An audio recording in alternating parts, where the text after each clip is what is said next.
Cricket বিশ্বের সর্বোচ্চ নিয়ন্ত্রক সংস্থা আইসিসি, যার কাজ হওয়ার কথা নিরপেক্ষতা, ন্যায় এবং সব দেশের সমান অধিকার নিশ্চিত করা।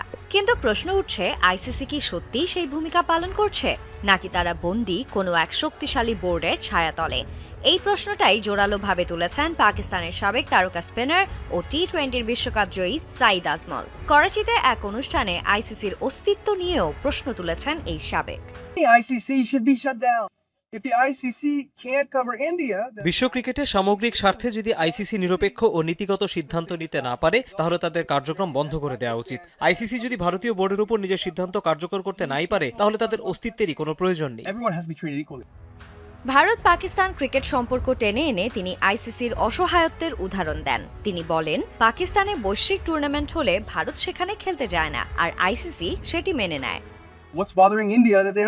ভারতের পাকিস্তানে খেলা থেকে বিরত থাকার কোনো যৌক্তিক কারণ নেই, কিন্তু আইসিসি অসহায় কারণ এটি এখন ভারতীয়দের দ্বারা নিয়ন্ত্রিত।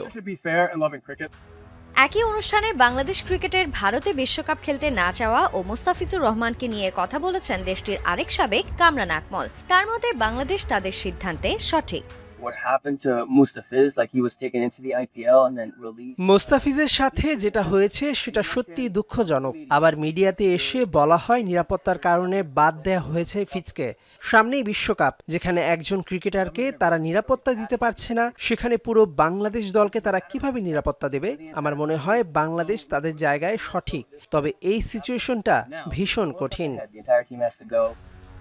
এই দুই ক্রিকেটারের মন্তব্যে ভেসে উঠছে বিশ্ব ক্রিকেটের ক্রমবর্ধমান অসাম্যের প্রতিচ্ছবি। প্রশ্ন এখন একটাই, আইসিসি কি সত্যিই বিশ্ব ক্রিকেটের অভিভাবক, নাকি ক্ষমতাবানদের কাছে বন্দী একটি নামমাত্র সংস্থা?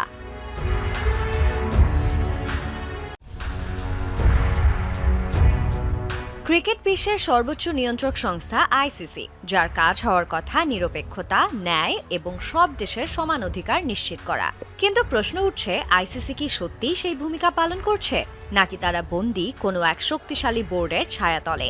এই প্রশ্নটাই জোরালোভাবে তুলেছেন পাকিস্তানের সাবেক তারকা স্পিনার ও টি-20 বিশ্বকাপ জয়ী সাঈদ আজমল। করাচিতে এক অনুষ্ঠানে আইসিসির অস্তিত্ব নিয়েও প্রশ্ন তুলেছেন এই সাবেক।